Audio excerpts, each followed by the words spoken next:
Hala, grabe pagbukas ko sa langka na to. Napakaganda. Perfect yung pagkahinog niya. Ang laki pa naman.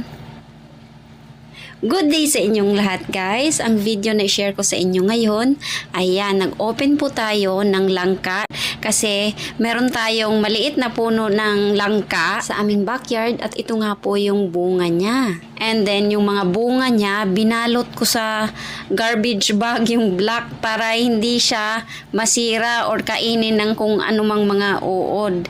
Kaya naman nung parang may naaamoy na ako sa kanya na parang hinog na, ayan, kinuha ko na siya at look naman guys, oh, pagbukas ko, hala grabe. Perfect talaga yung pagkahinog niya, napakaganda. Ayan, i-slice ko na nga ito.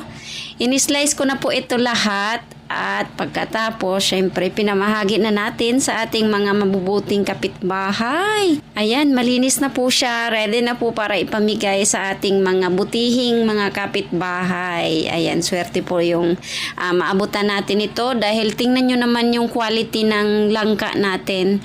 Malalaki yung hibla niya. And then, itsura pa lang talaga mukhang matamis na matamis. So, yan lang po yung video na shinare ko sa inyo ngayon. Thanks for watching. Bye!